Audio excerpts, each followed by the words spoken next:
Selamat datang di podcast Kopi Hitam. Halo para pendengar podcast Kopi Hitam. Apa kabar kalian semua? Ayo semangat demi tagihan bulan ini. Malam ini saya akan melanjutkan cerita kemarin malam. Di episode yang lalu, setelah mobil yang ditumpangi Uncle Jack dan kawan-kawan mengalami pecah ban, mereka pindah ke mobil lain. Lalu perjalanan mereka dilanjutkan dengan berjalan kaki menuju Gua Istana. Dan ini lanjutannya. Sebuah kisah nyata yang ditulis oleh Agnes Putri Widyasari dengan judul Ekspedisi Alas Purwo.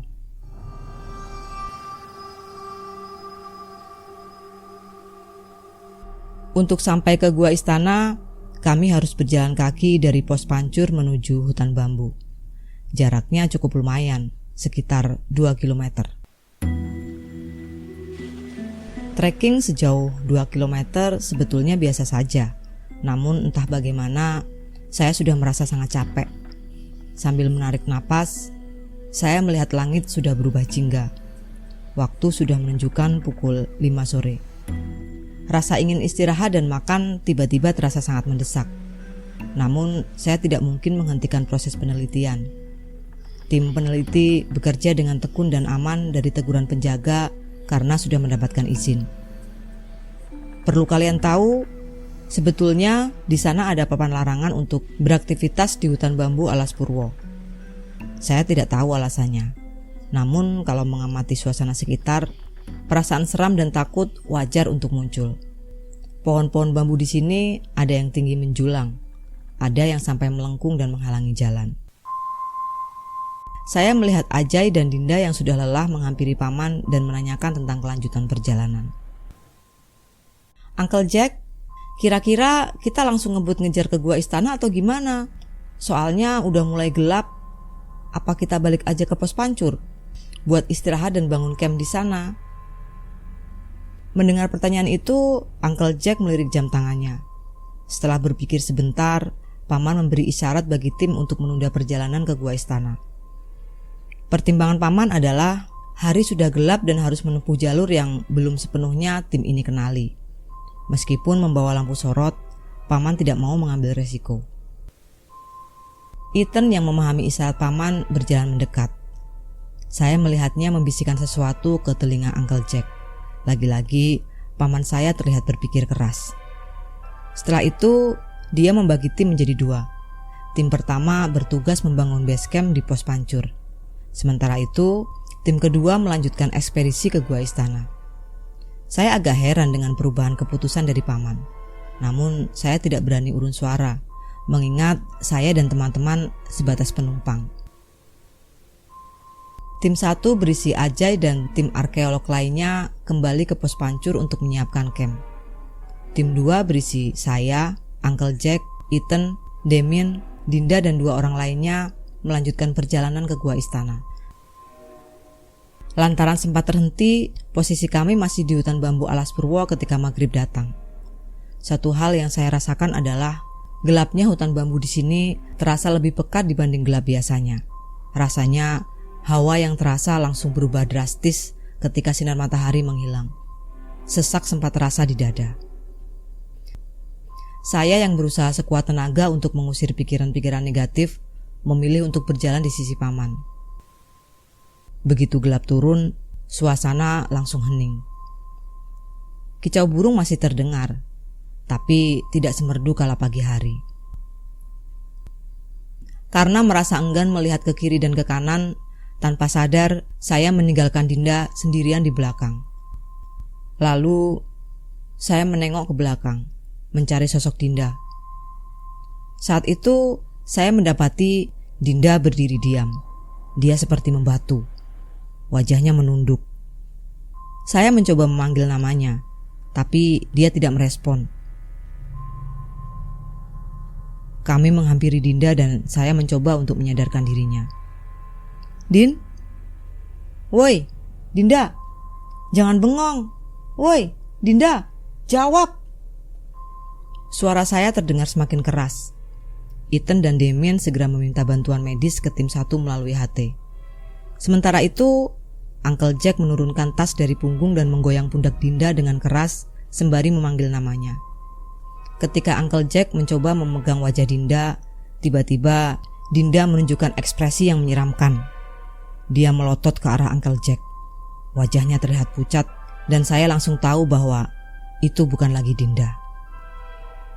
Maka yang bisa saya lakukan adalah secepatnya menyadarkan Dinda. Saya mencoba menyiramkan air ke wajah Dinda. Harapannya supaya dia kaget dan lebih cepat sadar sehingga tidak semakin dalam dibawa ke alam lain. Salah satu tim arkeolog Uncle Jack yang bernama Irwan mengatakan bahwa sepertinya Dinda kerasukan makhluk halus. Ya, siapa saja bisa menduga hal itu dengan mudah. Alas Purwo gelap, sunyi dan angker. Kombinasi ampuh yang bisa bikin orang lupa. Panik dengan cepat menjalar lantaran tidak ada dari kami yang bisa mengobati orang kesurupan. Kami hanya bisa merapal doa sembari berharap Dinda cukup kuat untuk melawan. Selama beberapa waktu, hanya itu yang bisa kami lakukan. Sementara itu, Ethan dan Damien bergegas kembali ke pos pancur untuk minta pertolongan. Begitu mereka berlari ke arah pos pancur, Dinda menolehkan kepalanya ke arah dua orang itu berlari. Tepat pada saat itu, Dinda ikut berlari, tapi ke arah yang berbeda. Astaga, Dinda! Saya hanya bisa berteriak melihat teman saya berlari masuk hutan bambu Alas Purwo. Saya, Uncle Jack dan Irwan spontan berlari mengejar Dinda. Sembari berlari, saya melaporkan situasi ke tim 1 melalui HT. Tim 1 merespon dan bilang akan segera mengejar kami. Sementara Ethan dan Damien sendiri kemungkinan belum sampai di pos pancur tempat tim 1 berada. Tidak mau membuang waktu, kami bertiga mengejar Dinda yang berlari dengan kelincahan di luar nalar. Saya dan Irwan tidak sanggup lagi berlari ketika Dinda mulai menjauh. Ketika kami berhenti, Uncle Jack masih kuat untuk berlari. Paman masih punya stamina untuk mengejar Dinda. Ketika melihat Dinda dan Uncle Jack berlari menjauh, ada perasaan sedih yang saya rasakan. Sebuah tekanan perasaan yang dari kemarin tidak pernah saya rasakan.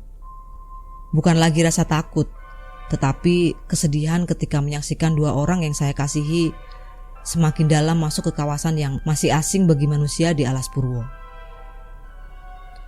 Saya masih ingat betul, Paman dan Dinda berlari ke arah kiri. Saat itu, saya mencoba untuk meneriaki mereka. Tapi entah mengapa, suara saya tidak bisa keluar. Seperti ada yang menahan dan melarang saya untuk jangan berteriak. Setelah beberapa menit mengatur nafas, saya dan Irwan kembali berusaha menyusul Paman dan Dinda. Irwan berlari cukup kencang, membuat saya tidak bisa mengimbanginya lagi. Lagi-lagi, napas saya tidak mau diajak kompromi. Jantung saya berdegup sangat kencang. Saya kembali berhenti karena pening mulai terasa di kepala. Kali ini, saya melihat Irwan yang menghilang di telan hutan bambu. Saya tidak sanggup lagi untuk berlari. Sekitar 10 menit, Irwan kembali dengan hasil nihil. Raut wajahnya terlihat sedih dan kecewa. Dia berjalan ke arah saya dengan wajah tertunduk. Saya langsung menghujani Irwan tentang posisi Uncle Jack dan Dinda. Namun, Irwan tidak menjawab. Dia hanya menggelengkan kepala. Pusing, lelah, rasanya sangat stres memikirkan rentetan kejadian ini. Saya sedih, tapi tidak ingin menangis. Saya paham, menangis bukanlah solusi. Saya dan Irwan masih duduk terdiam di tengah hutan bambu. Kami bingung harus apa. Tiba-tiba, suara Ajay memecah keheningan kami. Nes, ya Allah Nes, kamu gak kenapa-napa kan? Tanya Ajay sembari membantu saya bangun. Ketika mendengar suara Ajay, saya mulai menangis. Ya, awalnya sih pengen bisa menahan air mata. Namun melihat orang yang saya kenal, tangis saya jebol begitu aja. Jay, gimana dong? Aku gak tahu Uncle Jack sama Dinda ada di mana. Selain sedih karena musibah menimpa dua orang yang saya sayangi, saya juga marah karena merasa tak berdaya. Irwan menjelaskan secara detail menghilangnya Paman dan Dinda. Ketika mencoba mengejar mereka, tiba-tiba tanpa disadari, Irwan sudah tidak berada di zona hutan bambu lagi. Karena ragu dan takut, dia berhenti sejenak. Irwan menjelaskan bahwa saat dia sadar, jalan setapak yang dilalui Uncle Jack dan Dinda itu malah mirip hutan belantara dengan pohon-pohon yang besar, bukan lagi hutan bambu. Mungkin usianya sudah ratusan tahun. Irwan juga sempat melihat banyak pohon beringin besar selain beberapa pohon bambu memenuhi tempat itu. Maaf, saya sempat ragu untuk mengejar mereka berdua karena saya juga baru sadar ada yang aneh dengan hutan ini. Ada kabut tipis dan pohon-pohonnya juga menjulang tinggi dan besar-besar. Saat saya mau ngejar lagi, tahu-tahu mereka sudah nggak ada. Kata Irwan menjelaskan kepada Damien dan petugas Taman Nasional Alas Purwo. Saya melihat ekspresi petugas Taman Nasional yang agak kebingungan mendengar penjelasan Irwan. Menurutnya, identifikasi wilayah yang dijelaskan oleh Irwan, daerah dengan vegetasi rapat seperti itu hanya ada di daerah zona inti. Untuk sampai ke zona inti, pastinya harus melewati Gua Istana terlebih dahulu, dan jaraknya juga lumayan jauh. Zona inti di Alas Purwo bisa dibilang adalah jantungnya hutan ini. Wilayah itu hampir tidak terjamah oleh manusia. Saya mungkin sudah stres dan syok sehingga saya tanpa sadar meninggikan nada dan meminta semua tim ekspedisi untuk menelusuri jalan yang dilalui oleh Irwan. Rasanya ingin marah, sampai-sampai tanpa sadar saya mengumpat. Setelah cukup berunding dan melaporkan kepada petugas lainnya, kami berjalan menelusuri lagi jalur yang dilalui oleh Irwan saat mengejar Paman dan Dinda. Saya juga sempat ngobrol dengan petugas Taman Nasional mengenai kejadian-kejadian aneh seperti Dinda yang tiba-tiba berlari dan juga hilangnya manusia di dalam hutan bambu. Menurut petugas Taman Nasional, hal-hal di luar logika memang pernah terjadi. Mau bagaimana lagi? Konon, Alas Purwo adalah hutan tertua di Pulau Jawa. Hutan ini juga menyimpan cukup banyak misteri dan aura mistis yang menyelimuti setiap kawasan, apalagi ketika malam hari. Pak, tapi Paman dan teman saya bisa ketemu kan? Saya nggak peduli sama hal-hal mistis. Intinya pasti bisa ketemu kan? Selamat kan? Petugas itu menepuk pundak saya dan tersenyum menenangkan. Insya Allah ketemu. Kita sekarang banyak-banyak berdoa aja sama Allah, jawab petugas Taman Nasional itu. Setelah menenangkan saya, si petugas berjalan ke depan untuk menunjukkan jalan. Rasa marah saya sudah agak reda, tapi tidak dengan kesedihan ini. Ajay tahu saya murung dan sedih. Oleh sebab itu, dia langsung memilih berjalan di samping saya. Udah, jangan terlalu dipikirin. Percaya aja, mereka pasti ketemu. Toh, Uncle Jack pasti jagain Dinda kan? Ingat, paman kamu itu jam terbangnya tinggi kalau soal beginian. Pasti selamat. Kata Ajay sembari memberikan potongan coklat untuk mengejal perut. Biar saya lebih tenang katanya. Saya berjalan sambil mengunyah potongan coklat, memandangi hutan bambu yang semakin lama semakin berkurang vegetasinya. Tidak lama, saya bisa melihat tanda arah jalan menuju Gua Istana. Sesampainya di sana, bau bakaran dupa langsung menyapa hidung kami. Selain itu, auranya terasa menekan, membuat saya tidak nyaman. Saking tidak nyamannya, perut saya bergolak, mual dan akhirnya muntah. Lemas, semua isi perut saya tumpah keluar. Melihat saya yang semakin lemas, petugas Taman Nasional Alas Purwo menyarankan saya untuk kembali ke pos. Namun, Damien menyarankan untuk membangun tenda di sekitar Gua Istana karena jarak pos yang terlalu jauh. Saya bisa melihat petugas Taman Nasional itu agak ragu. Namun mempertimbangkan kami semua sudah kelelahan, akhirnya petugas itu menyetujui saran Damien. Kami mendirikan tenda di sekitar Gua Istana. Begitu tenda berdiri, saya merebahkan diri dan memutuskan untuk tidur. Tapi malam itu, mimpi yang aneh mewarnai tidur saya. Saya mengawali mimpi dengan berada di tengah hutan berkabut. Pohon-pohon menjulang tinggi menutupi langit. Saya kebingungan mencari-cari Ajay, Dinda, Uncle Jack, Demin, Ethan dan semua tim. Saya berlari tanpa arah, mencoba untuk mencari jalan keluar dari hutan berkabut itu. Tapi saya merasa hanya berputar-putar saja. Lalu tak lama, saya melihat sosok perempuan muncul dari balik pepohonan yang berkabut itu. Perempuan itu sangat cantik, benar-benar cantik. Sampai saya sendiri merasa terhipnotis. Dia bersanggul dan mengenakan kebaya model lama. Saya bisa melihat dia mengenakan gelang berwarna keemasan dengan motif ular di lengan kirinya. Mimpi saya terputus ketika kami berdua beradu mata. Saya merasa di dunia antara. Rasanya antara nyata dan tidak. Saat terbangun, saya melihat sudah pukul 6 pagi. Saya berusaha mengingat kalimat yang diucapkan wanita itu, namun sulit sekali. Rasanya samar-samar. Kalimat itu seperti menghilang secara perlahan. Saya memilih agak lama untuk duduk dan menenangkan diri setelah bangun tidur. Di sana, Ajay sudah bangun sambil sibuk mengamati foto-foto yang dia jepret tadi malam di gua istana. Melihat saya terbangun dan sudah agak fokus, Ajay menyodorkan layar kamera untuk menunjukkan foto-foto tersebut. Sambil menyodorkan kamera, Ajay bilang kalau lorong gua istana cukup panjang dan beberapa sedikit sempit untuk dilewati. Dia juga menceritakan ada sensasi ngeri ketika memasuki gua itu di malam hari. Rasanya aku kayak lagi ada di film horor. Lihat nih, foto-foto di tangga pintu masuknya. Cocok banget kan buat lokasi film horor?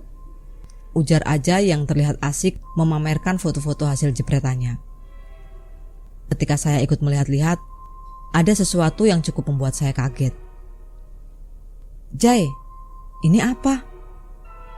tanya saya sambil menunjukkan salah satu foto. "Hah? Apaan?" jawab Ajay. "Iya, saya melihat ada sesuatu di pinggiran pintu masuk gua istana. Terhalang bulatan cahaya seperti orbs. Sosok itu memang tidak jelas, tapi saya secara samar bisa melihat wajah seseorang." "Wah, gila sih Jay, kamu dapat penampakan nih," kata saya. Ajay jadi lebih mengamati sosok yang saya maksud itu. Melihat keganjilan di kamera, saya jadi teringat mimpi semalam. Lalu saya menceritakan mimpi itu kepada Ajay. Setelah mendengar cerita saya, Ajay berpendapat mungkin penunggu hutan sedang mencoba untuk berkomunikasi dengan saya. Mungkin saja dia mencoba untuk memberitahu keberadaan Dinda dan Uncle Jack. Saya memikirkan betul kalimat Ajay. Setelah sarapan, rombongan kami mulai membereskan tenda. Kami akan masuk ke zona inti Alas Purwo untuk mencari keberadaan Dinda dan Uncle Jack. Sebelum berangkat, kami membagi rombongan menjadi 2 tim. Tim pertama akan masuk ke zona inti Alas Purwo, sementara itu tim kedua kembali ke pos untuk memantau dari jauh. Tidak boleh semua berangkat sebagai bentuk jaga-jaga. Ethan sempat melarang saya dan Ajay untuk ikut. Dia khawatir dengan kesehatan saya dan fisik Ajay. Namun kami berdua agak ngotot untuk ikut. Saya memang masih lelah, tapi saya tidak bisa meninggalkan Dinda dan Uncle Jack. Ethan tidak bisa membantah dan akhirnya mengizinkan kami ikut. Syaratnya kami harus selalu dekat dengan dirinya. Setelah itu, Ethan memberikan kami masing-masing sebilah pisau kecil. "Jaga-jaga hewan buas," katanya. Setelah selesai membongkar tenda dan memastikan semua alat berfungsi, kami melangkahkan kaki menuju zona inti, jantungnya Alas Purwo. Baru beberapa langkah, rasa tidak nyaman itu muncul lagi. Rasa sesak di dada memang terasa, tapi harus saya tahan. Saya mengatur nafas, memantapkan kaki saya untuk menyusuri Alas Purwo, dan sedikit berdoa. Setelah agak jauh dari gua istana, sebuah bisikan terdengar di telinga kiri saya. "Hati-hati kamu." Saya memejamkan mata ketika suara bisikan itu terdengar, campuran antara kaget dan takut. Saya menoleh ke segala arah. Namun, saya tidak bisa menemukan satu manusia yang sedang berbisik di telinga kiri saya. Satu hal janggal yang saya rasakan ketika suara itu terdengar, suara-suara di sekitar saya menjadi tidak terdengar, seperti teredam. Suara Ajay mengembalikan saya ke dunia nyata. Dia menatap saya penuh rasa khawatir. Saya hanya bisa menunduk. Tepat pada saat itu, kalimat Mbah Kuncen bergaung di kepala saya. Apa saja yang akan dilihat dan yang akan terjadi, jangan lupa tujuan dan niatmu datang ke tempat ini. Berpegang teguh pada keyakinan yang ada di hati. Mereka akan mencoba merasuk ke dalam hati dan pikiranmu. Maka jagalah hati dan pikiranmu dari hal-hal negatif. Kami semakin jauh dari gua istana, tapi semakin dekat ke jantung alas Purwo. Gelisah, takut, cemas, dan yang aneh, rasa rindu bercampur menjadi satu. Bersambung. Segitu dulu ya ceritanya, karena ini udah malam banget.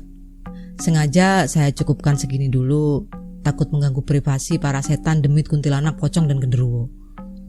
Tunggu lanjutannya besok malam ya. Janji gak lama-lama kok.